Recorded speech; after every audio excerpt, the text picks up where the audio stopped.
Welcome to today's deep dive.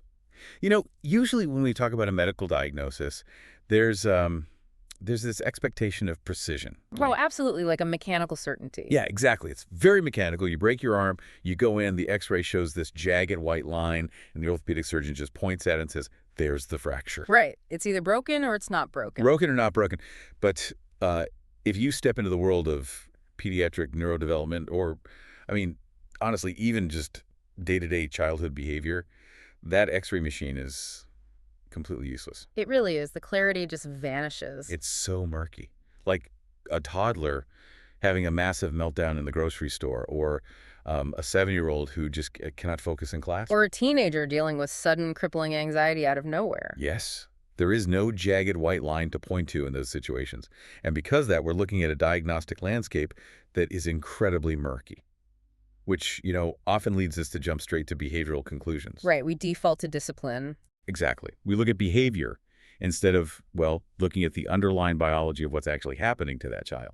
And that's exactly why we tend to default to those psychological or disciplinary frameworks, right? Because the biological variables just they seem way too complex to isolate. Oh, for sure. It's overwhelming.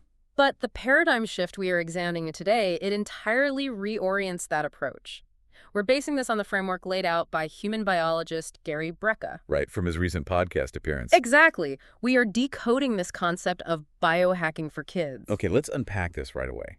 Because for a lot of people, and I'm including myself here, that phrase immediately conjures up some pretty extreme images. Oh, I bet. You hear biohacking and you think of... Tech CEOs. Yeah.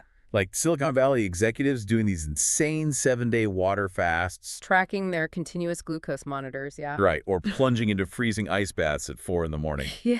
I'll admit, my first thought was literally a kindergartner being forced into a hyperbaric oxygen chamber. Which is a terrifying visual, honestly. It really is. Yeah. But the approach here, what we found in the source material, is actually the complete inverse of that intense interventionist adult model. It is. It's radically different. Biohacking for a child isn't about extreme physiological stress. It is fundamentally about subtraction, which is wild because modern parenting culture is just obsessed with adding things. Right? Oh, constantly. We add more tutors. We add highly structured extracurriculars. We add behavioral therapies. We're constantly stacking interventions on top of a developing nervous system. Yes. But this biological model argues that childhood biohacking is simply about removing obstacles. Because if you really look at it, the pediatric body possesses just a staggering innate intelligence. Right. During those early years of life, the brain and the body are undergoing a rate of cellular replication, structural formatting, and synaptic pruning that, they'll never experience anything like it again. Is a one-time explosive event. Exactly. The organism knows exactly how to build itself. The problem is that we are actively suffocating that innate biological intelligence. With what? With synthetic chemicals, highly inflammatory foods, severely disrupted circadian rhythms, and just constant digital overstimulation. So it's not that the body is broken. No, not at all. Biohacking a child is really just about clearing the runway so their natural biology can execute its programming without all this modern interference. I love that. I was thinking about this, like constructing a skyscraper. Okay, I like where this is going. If childhood is this period of explosive architectural development, literally building the scaffolding of the human body and brain biohacking isn't about forcing the construction crew to work 24 hours a day. Right, whipping them to work harder. Exactly. It's just about making sure you aren't accidentally delivering them cheap, crumbling concrete and making sure you aren't blasting air horns while they're trying to lay the foundation. That is a perfect analogy. And following that analogy, the most literal building blocks of that foundation are nutritional inputs. You literally are what you eat. At a molecular level, yes. The physical structures of a child's brain, the neurons, the glial cells, the myelin sheaths, they are synthesized directly from the molecules they ingest. Which brings us to the data. There's a 2020 review of neurodevelopmental nutrients that points to some very specific raw materials, right? Yeah, it highlights omega-3 fatty acids, vitamin D3, zinc, and magnesium as absolutely non-negotiable raw materials. Non-negotiable for what, specifically? For basic behavioral regulation and neural growth. Okay, so let's look specifically at the essential fatty acids, DHA and EPA. You find these in wild-caught fish or, high-quality cod liver oil. Right. The source notes they are critical for neuroplasticity and synapse formation. And I was reading about the actual mechanics of a synapse, and it's fascinating. Incredible biology. The neurons in a child's brain are basically like billions of trees.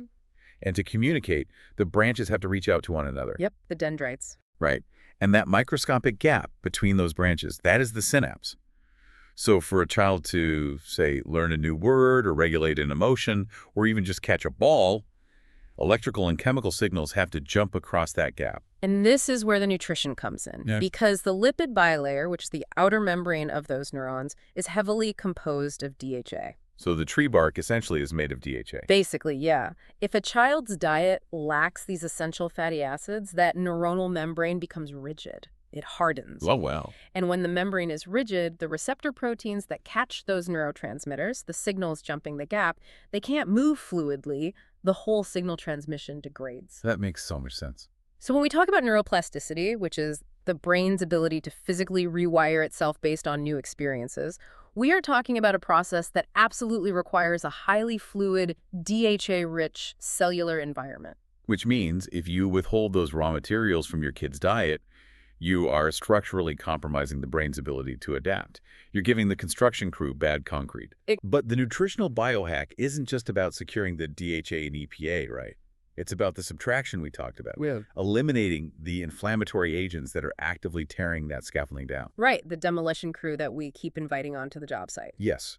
So we're looking at the removal of high fructose corn syrup, industrial sea oils, and specifically, and this is a big one, artificial dyes like red dye 40. Red dye 40 is such a prime example of an obstacle that masquerades as harmless food coloring. Because it's everywhere. It is ubiquitous, it's in cereals, fruit snacks, sports drinks, you name it.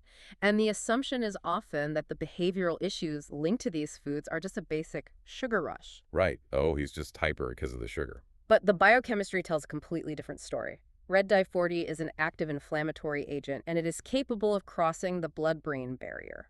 I really want to highlight the severity of that for everyone listening. Crossing the blood-brain barrier means this synthetic petroleum byproduct is entering the central nervous system. It's wild that it's legal in so many products. Multiple studies link it directly to hyperactivity or inattentiveness, especially, and this is crucial, in kids diagnosed with ADD or ADHD. Right. Because it's triggering a localized immune response right there in the brain. If you sprain an ankle, what happens? It swells, it gets hot, and it loses function. Yep, classic inflammation. A micro version of that exact swelling is happening in the prefrontal cortex of a child who just ate a bowl of brightly colored cereal. And the prefrontal cortex governs executive function, impulse control, sustained attention. So we are expecting a child with an actively inflamed prefrontal cortex to sit perfectly still under fluorescent lights and focus on a math worksheet. It's setting them up for failure. It is a biological impossibility that we've disguised as a disciplinary problem. And the collateral damage doesn't even stop at the brain. Ultra-processed snacks, the ones packed with artificial flavors, emulsifiers, preservatives, they are entirely disrupting the gut-brain axis. Which is a huge focus in current biological research. Because the gut is effectively the body's second brain. It's lined with hundreds of millions of neurons, the enteric nervous system. Yeah. But what fascinated me in the source material is the neurotransmitter production. The vast majority of the body's serotonin, which is the chemical we associate with mood regulation, calmness, happiness, it's synthesized by cells in the lining of the gut, not in the brain. Specifically the enterochromaffin cells, yeah. And the bacteria in the gut microbiome regulate that serotonin production. And then they communicate directly with the central nervous system via the vagus nerve. Exactly. So when a child consumes emulsifiers, which are essentially just binding agents used to extend the shelf life of a snack, those chemicals act like a literal detergent in the digestive tract. Like dish soap. Very similar biologically. They strip away the protective mucosal lining of the gut wall. This completely alters the pH and destroys beneficial bacteria, creating a state of dysbiosis. So the gut microbiome is essentially wiped out or thrown out of balance. Right. And when dysbiosis occurs, immune dysregulation follows almost immediately. The gut wall becomes permeable, what people call leaky gut, which triggers systemic inflammation. And that vagal communication to the brain, that superhighway we talked about, it just becomes chaotic. It's sending distress signals. So a child experiencing severe anxiety or sudden mood swings or uncharacteristic aggression, they might not be dealing with a psychological issue at all. Not all. They're experiencing a biological crisis originating in their microbiome. You cannot discipline your way out of a physiological It deficit. really can't. So the required interventions here are a complete reversal of modern convenience dietary Right, habits. which sounds daunting. It does, but it starts simple. Swapping sugary, dyed breakfasts for protein-heavy meals. That stabilizes morning blood glucose levels, which is a massive primary step. Oh, and the hydration piece. We see significant cognitive impairment stemming from something as basic as dehydration. Mild dehydration measurably degrades attention and working memory. It's so simple, but so overlooked. And then there's the reseeding of the gut, reintroducing fermented foods like kefir or sauerkraut, which honestly is a powerful tactic to actively fix that depleted microbiome. It is. But I have to say, handing a toddler a bowl of sauerkraut seems wildly out of step with modern Western parenting. Oh, people look at you like you're crazy. Right. We have a culture where parents are fighting an uphill battle just to get a kid to eat a plain buttered noodle. True. But historically, before the advent of pasteurization and mass refrigeration, fermented foods were an absolute staple for human beings of every single age. We evolved in symbiosis with a continuous influx of beneficial environmental bacteria. Exactly. Our current highly sterilized, ultra-processed dietary landscape is the actual radical experiment. We've just completely normalized a biological aberration. That's a great way to put it. But here's the tricky part. Even when parents make the effort to feed their children whole organic foods, they run into the limitations of the modern agricultural system. The soil depletion issue. Yes, decades of monocropping and heavy pesticide use have severely depleted the mineral content of our soil.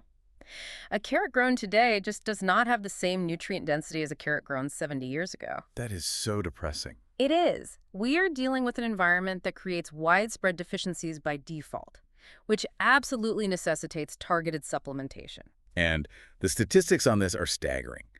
Let's look at the data from the landmark study published in JAMA Pediatrics. The vitamin D numbers. Yes. It revealed that 61% of U.S. children have inadequate vitamin D3 levels. 61%. And globally, nearly 35% of children are deficient in magnesium. Those numbers are terrifying when you understand the biology. Let's drill down into that 61% figure for D3, because vitamin D3 isn't merely a vitamin, right? No, it's actually a vital steroid hormone precursor called calcitriol. And it regulates immune cell signaling, calcium metabolism, and systemic inflammation. So having over half of a developing population deficient in a hormone that dictates immune response, that's not just a dietary oops, that's a structural crisis. It's a massive crisis. Yeah. And furthermore, vitamin D3 does not operate in a vacuum. It requires vitamin K2 for proper physiological execution. Okay, let's unpack that. Why do they need to be paired? Well, while D3 increases the absorption of calcium from the gut into the bloodstream. It pulls the calcium in. Right. But it is vitamin K2 that activates a protein called osteocalcin. Osteocalcin is responsible for taking that circulating calcium and binding it into the bone matrix. So K2 is the forklift driver actually putting the bricks where they need to go. Exactly.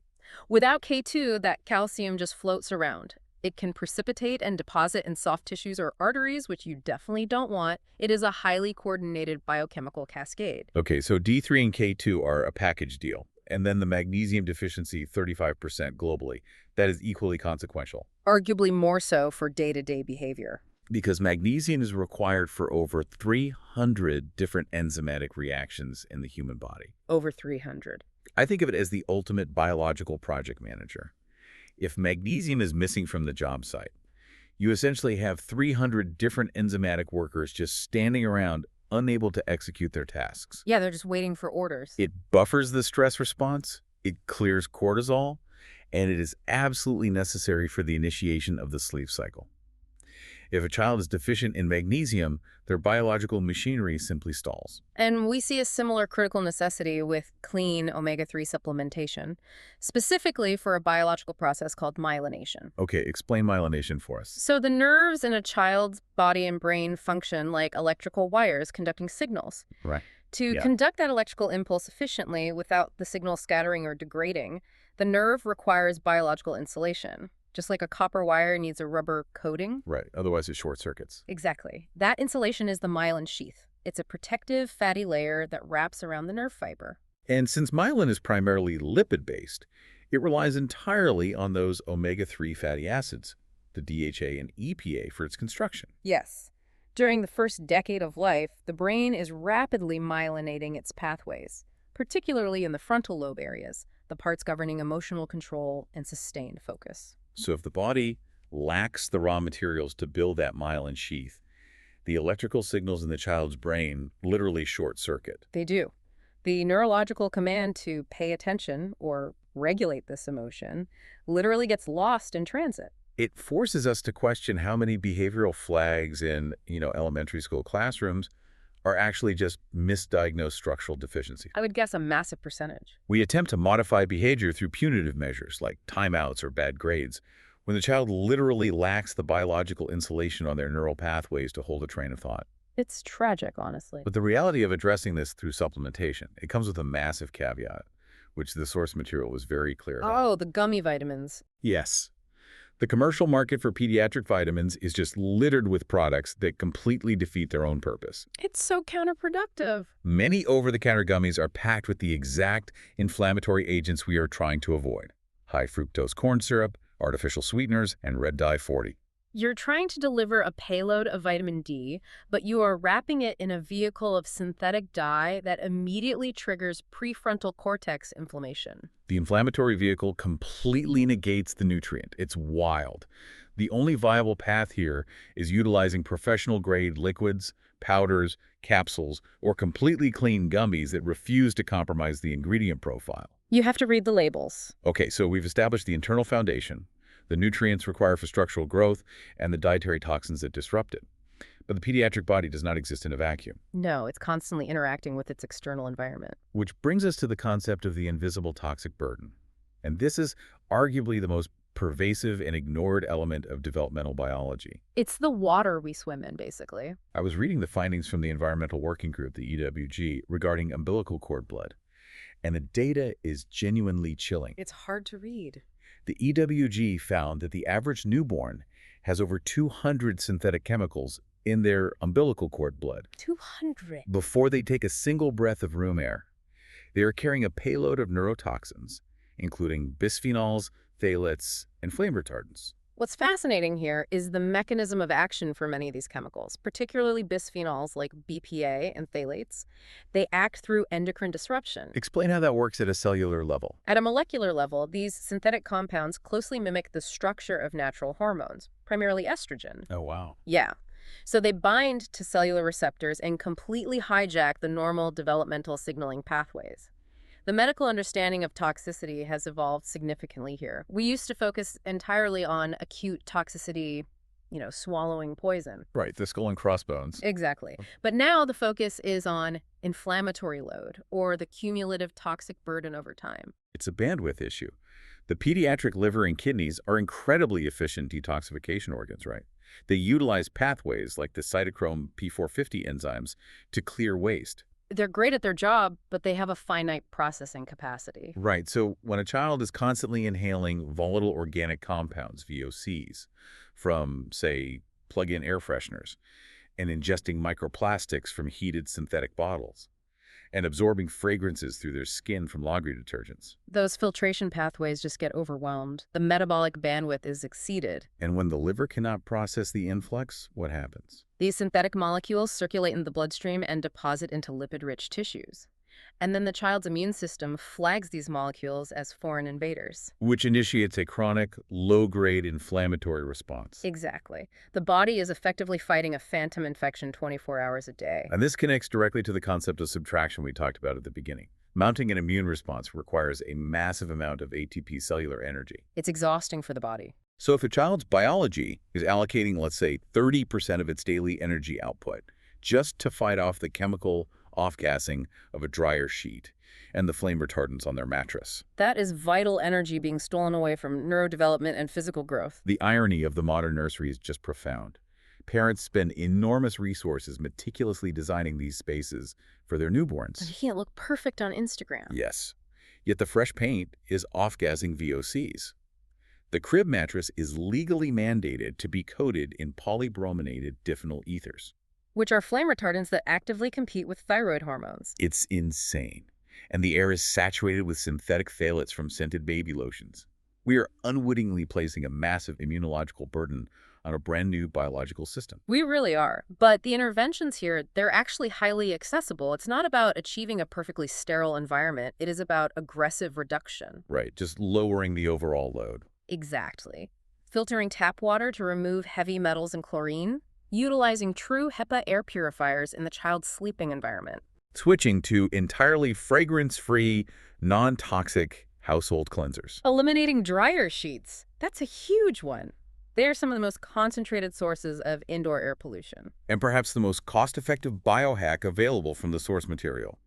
Permanently ditching plastic food and beverage containers. Just get rid of them. Swapping a plastic sippy cup for a medical-grade stainless steel alternative instantly removes a daily microdosed exposure of endocrine disruptors. It seems like a small thing, but over the span of a childhood, that single swap compounds into a massive reduction in the overall inflammatory load. Okay, so having addressed the chemical inputs, both internal and external, we have to examine how the biological organism moves through space. Right, the physical environment. Movement, light exposure, and circadian rhythm calibration. These represent the most severe friction points between human evolutionary biology and modern cultural norms. Because children are biologically mandated to move. They're built for it. Yet our infrastructure demands that they remain completely sedentary. We are seeing physical education programs systematically removed from public school curricula. A 2019 study published in Lancet Child and Adolescent Health highlighted a devastating global reality. Only 1 in 5 children meets the World Health Organization's minimum recommendation of 60 minutes of daily physical activity. 1 in 5, so 80% of the global pediatric population is physically stagnant. We expect a developing human to sit stationary at a desk under artificial fluorescent lighting for 7 hours a day. It's overriding every single evolutionary impulse in their DNA. And this lack of movement correlates perfectly with the explosive rise in childhood obesity, clinical anxiety, depressive disorders, and paradoxically reduced academic performance. Because the brain requires the increased blood flow, right? Blood flow and brain-derived neurotrophic factor, or BDNF, which is uniquely generated by physical exertion. But it's not just the movement. It's the environment in which that movement occurs. The critical intervention of morning light exposure outdoors taps into some deep biological timing mechanisms. Yes, we're talking about the calibration of the circadian rhythm. The human body basically operates on an internal clock that dictates everything: metabolic rate, hormone synthesis, sleep architecture. But that clock requires daily calibration, and the primary calibrator is the lux intensity of sunlight entering the eye. How does that actually work mechanically? The mechanism relies on specialized cells in the retina called intrinsically photosensitive retinal ganglion cells, or iPRGCs for short. Yeah, iPRGCs. Right. These cells contain a photopigment called melanoxin, which is highly sensitive to the specific spectrum and angle of morning sunlight. So when morning light hits the retina, An electrical signal travels directly to the suprachiasmatic nucleus, which is the master clock in the hypothalamus. the brain's timekeeper. Exactly. That signal immediately halts the production of melatonin, initiates a healthy spike in cortisol to increase alertness, and starts a biological countdown timer. The exposure to morning light literally sets a 14-hour timer that will dictate the release of melatonin later that evening. It's a perfect loop. So if a child wakes up in a dimly lit house, eats breakfast under a yellow kitchen bulb, and boards a bus to a fluorescent-lit classroom, the suprachiasmatic nucleus never receives the calibration signal. Never gets the memo. The biological clock drifts. When 8 o'clock at night rolls around, their brain lacks the hormonal cascade required to initiate sleep because it fundamentally does not know what time it is. The battle to get a child to sleep at night is often lost at 7:30 in the morning. Wow. That is a profound paradigm shift for any parent listening. Now, alongside that light exposure, the source material discusses the physiological benefit of grounding. Right, allowing a child to go barefoot on natural surfaces like grass or soil. So what does this all mean? I have to admit, the concept of grounding often triggers my skepticism. I think it does for a lot of people. Yeah. Taking your shoes off and standing in the dirt sounds like a psychological placebo, a sort of performative return to nature. Where is the actual physics that validates this as a biohack? The physics lies in electron transfer. Okay, explain that. The Earth's surface maintains a continuous, subtle, negative electrical charge. It is an infinite source of free electrons. Okay. Modern humans, insulated by rubber and synthetic-soled shoes, We progressively build up a positive electrical charge throughout the day. Because we're disconnected from the ground. Right. And biologically, an excess positive charge correlates strongly with the proliferation of free radicals and oxidative stress within our tissues. So we're literally carrying a disruptive charge. Exactly. Direct skin contact with the earth allows a transfer of those negative electrons, which act as potent antioxidants, neutralizing the free radicals. That's fascinating. Furthermore, the autonomic nervous system responds to the sensory input of the natural ground, the temperature variance, the moisture, the uneven texture. It responds by shifting out of a hypervigilant state, which measurably reduces circulating cortisol. So we are utilizing the physical environment to manually lower stress hormones. Yes. This shifts how we need to view play, too. The concept of resistance-based play isn't about, putting a 7-year-old on a bench press. No, definitely not. It is about engaging with gravity and the physical world, carrying heavy branches to build a fort, pulling their own body weight up a tree. These actions apply mechanical stress to the bones, which increases density, and they force the rapid development of neuromuscular coordination. I love this analogy. We have adopted a cultural habit of treating children like delicate indoor houseplants. It's so true. We place them in climate-controlled environments, we feed them highly processed synthetic fertilizers, we isolate them from the elements, and then we express total confusion when their health begins to wilt. But children are not houseplants. No, they are wild flora. They require the mechanical resistance of the wind to strengthen their stems. They require the physical grounding of the soil to establish their roots. And they absolutely require direct, unfiltered sunlight to initiate their metabolic processes. Because if you deprive a biological system of its natural elements, the energy doesn't simply vanish. Right. Where does it go? It turns inward. It manifests as chronic anxiety, hyperactivity, and systemic dysregulation. And this brings us to the most severe collision point in pediatric health. What happens when the physical body is kept sedentary all day, entirely devoid of resistance and grounding, while the neurological system is relentlessly artificially stimulated? It's a recipe for disaster. This is the silent crisis of digital hygiene and the destruction of sleep architecture. The data on screen time is uncompromising. Excessive digital exposure correlates with impaired attention, delayed language acquisition, heightened anxiety, and just catastrophic sleep production. Yeah, that JAMA Pediatrics study found that preschoolers exposed to over 2 hours of daily screen time scored significantly lower on standardized cognitive tests, specifically in areas of executive function and working memory. And the sleep metrics are terrifying.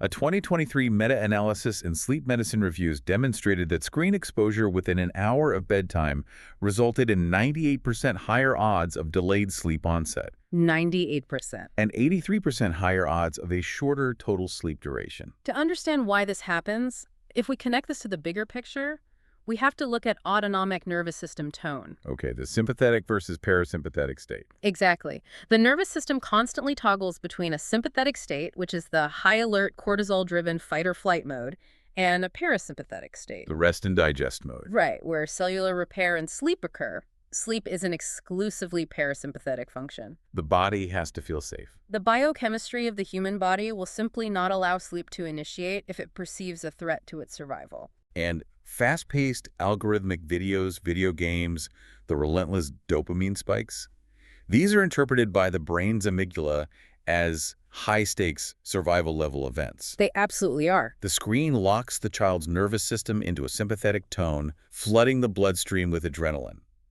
Concurrently, the blue light emitted by the LED screen perfectly mimics noonday solar radiation. Right, going back to the circadian rhythm. This light hits the retinal receptors and signals the pineal gland to completely halt melatonin production. So you are asking the child's biology to execute two entirely contradictory commands simultaneously. It's like a tug-of-war. The brain is chemically wired for a midday survival event, and the parent is demanding that the child close their eyes and enter a state of deep, vulnerable unconsciousness. It is biologically impossible. Handing a child an iPad right before bed is the equivalent of revving a car engine up to 7,000 RPMs, suddenly throwing the transmission into park, and expecting the engine to instantly cool down and shut off. The physiological engine requires a cool-down lap. Yes. The digital boundaries must be absolute.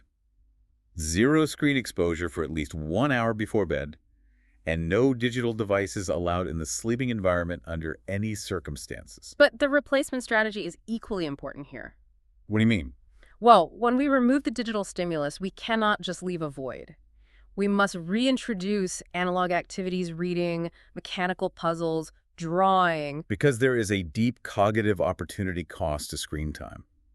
It isn't just the damage caused by the blue light and the dopamine. No, it's the fact that the screen entirely eradicates boredom. And boredom is the required precursor to creative cognition. Exactly. If a child is algorithmically entertained every second of their waking life, their brain never has to bridge a gap. They never have to invent a narrative, construct a game out of arbitrary objects, or just sit with their own internal monologue. We are biohacking away their capacity for independent problem solving. Okay, so optimizing the actual sleep environment is the next phase.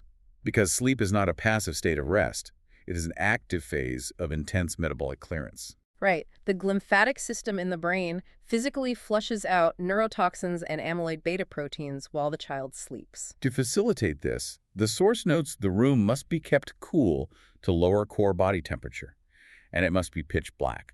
And if a nightlight is psychologically necessary for the kid, it must be a red bulb. Because red wavelengths do not suppress melatonin synthesis. Exactly. Now, the physical routine of that cool-down lamp we mentioned, that can be biohacked as well. Right. A warm Epsom salt bath, followed by applying magnesium lotion to the soles of the feet, is a highly targeted intervention. The mechanics here are fascinating. Epsom salts are magnesium sulfate. And the skin, specifically the stratum corneum, is highly permeable to magnesium. Right. When a child sits in that bath, they are absorbing the mineral transdermally, bypassing the digestive tract entirely. And what does that do to the nervous system? The magnesium enters the parietal tissue and immediately begins buffering the sympathetic nervous system.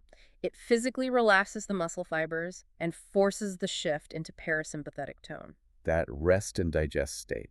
Yes, and the soles of the feet possess large pores and lack sebaceous glands, making them highly efficient absorption sites. So applying the magnesium lotion there sustains that parasympathetic shift throughout the night, stabilizing the sleep architecture. It's a brilliant, simple hack. So we have the biochemical tools to manually downregulate their nervous system for sleep.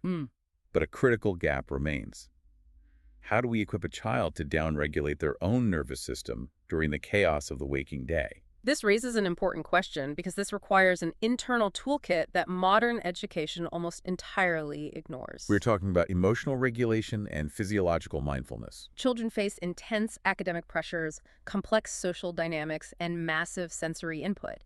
Yet we provide them with zero physiological tools to process or discharge that stress. The adult response is typically a verbal command to calm down or use your words. Which doesn't work biologically. No. When a child's nervous system is redlining in a sympathetic state, blood flow is literally shunted away from the prefrontal cortex, which is the area responsible for vocabulary and irrational thought. Right. The blood is redirected to the amygdala and the motor cortex, so they can run or fight. They cannot access their words because their biology has locked them out of that brain region. So the intervention has to be physiological, not just psychological. Exactly. A 2020 clinical trial published in the journal Mindfulness demonstrated that just 4 weeks of structured mindful breathing exercises in children aged 8 to 12 significantly improved their emotional regulation metrics. And immeasurably decreased their baseline salivary cortisol levels. Which proves we are not just talking about a behavioral coping mechanism, we are talking about a technique that actively alters their baseline endocrinology. Right. We're changing the chemistry. The 4-7-8 breathing method is a prime example of this physiological hack. Let's look at the mechanics of it. You inhale quietly through the nose for 4 seconds. You hold that breath, creating a brief, controlled state of hypoxia for 7 seconds. Then you exhale completely through the mouth, generating a physical whoosh sound for a full 8 seconds. That extended, deliberate exhalation is the key lever here. How so? The slow, extended exhalation directly engages the vagal brake. We mentioned the vagus nerve earlier, the 10th cranial nerve. The superhighway connecting the brainstem to the heart, lungs, and gut. Yes. When you extend the exhale, you stimulate the afferent fibers of that vagus nerve, which immediately releases acetylcholine onto the heart's pacemaker cells. And that forcefully decelerates the heart rate. It is a mechanical override switch for anxiety. That is incredible. And we see a similar activation with humming or chanting, right? We do, because the vagus nerve pathways run directly adjacent to the vocal cords. Oh. Yeah. When a child hums, the mechanical separation of the vocal cords transduces physical energy into electrical signaling along the vagus nerve. So that signal travels up to the brainstem, broadcasting an unequivocal message of safety. Exactly. It tells the adrenal glands to halt cortisol production and signals the heart to lower its beats per minute. It is an incredibly sophisticated neurological loop. A child standing in a chaotic environment feeling totally overwhelmed, who instinctively begins to hum loudly. They're executing a highly advanced biological intervention to maintain their own homeostasis, It's pure survival intelligence. which begs a massive societal question. If we possess the clinical data showing that a specific breathing pattern or vocal vibration can mechanically halt a cortisol spike and engage the parasympathetic nervous system, No. why is this not foundational curriculum? It's baffling that it isn't. We teach children the alphabet and basic arithmetic, but we do not teach them how to operate their own autonomic nervous system. Look at the adult population today. Oh, it's everywhere. The road rage, the reliance on pharmaceuticals for baseline anxiety, the complete inability to navigate workplace conflict.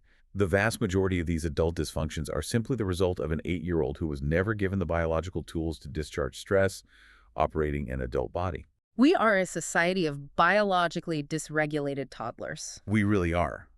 By embedding these practices, utilizing 4-7-8 breathing in the car before school, practicing vagal stimulation after a tantrum to reset the baseline, or integrating it into the bedtime routine, we aren't just managing childhood behavior. No, we are altering the trajectory of their entire adult emotional lifespan. Okay, so when we pull all of these vectors together, the lipid structures of the brain, the gut-brain axis, the transdermal magnesium, the circadian light exposure, and the vagal tone, is a massive volume of information. It's a lot to process at once. The immediate reaction for anyone listening to this deep dive is likely a sense of profound overwhelm. You look at your kitchen pantry, you look at the plastic cups, you look at the iPad charging on the counter, and the impulse is to try and overhaul your entire existence by tomorrow morning. That reaction is completely natural, but it entirely misses the fundamental utility of this biological framework. Biohacking a developing organism is not an exercise in perfectionism. It is simply about consistently shifting the conditions in favor of the biology. The golden rule of this entire philosophy is to start with a single variable, just one thing. Yes. To you, listening right now, you do not need to throw away every item in your pantry tonight. You do not need to move to an off-grid farm or smash your digital devices. Please don't do that. Right. You just need to identify the one specific mechanism we discussed today that gave you an aha moment and implement it tomorrow. Because the pediatric biology is remarkably plastic and forgiving, it responds aggressively to even minor positive inputs. You simply remove the artificial dyes from breakfast, or enforce a strict 1-hour digital blackout before bed, or just ensure they get 10 minutes of unfiltered morning sunlight. The biology immediately begins to optimize around that new baseline. It is the concept of compound interest applied to human health. One small biological course correction might seem completely negligible on a Tuesday. But when that optimized sleep architecture or that reduced inflammatory load compounds over weeks, months, and years, it radically alters the structural reality of that child's body decades into the future. You are physically changing generational health trajectories. Gary Brecka actually highlights this compounding effect in his own family structure. What does he do? Well, they maintain strict boundaries on nighttime digital exposure, but they fill that newly created analog space with physical connection. They participate in local 5Ks, they swim, or they simply execute the most basic human function, walking outdoors and conversing without the presence of a cellular device. Imagine that. Right.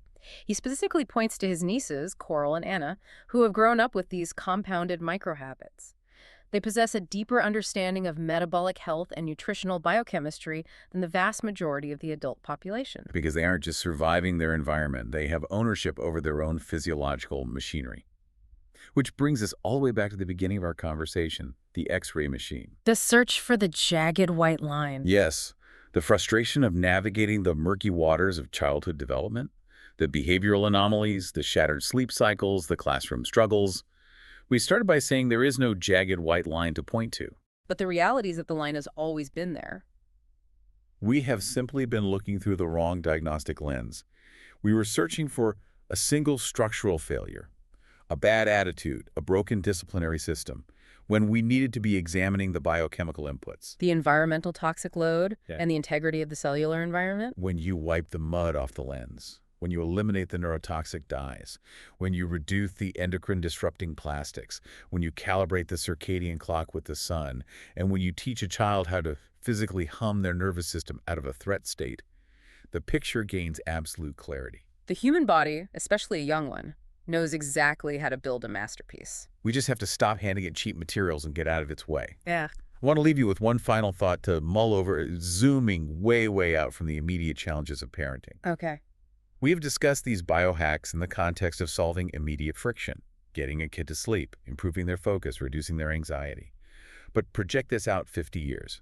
If we successfully raise an entire generation of human beings who possess an intimate, mechanical understanding of their own autonomic nervous system, a generation who knows exactly what lipid structures their brain requires to function, who can identify and mitigate their own inflammatory load, and who reflexively turn to analog problem solving and environmental grounding to regulate their emotions rather than algorithmic stimulation. That changes everything. How does that alter the ceiling of human achievement?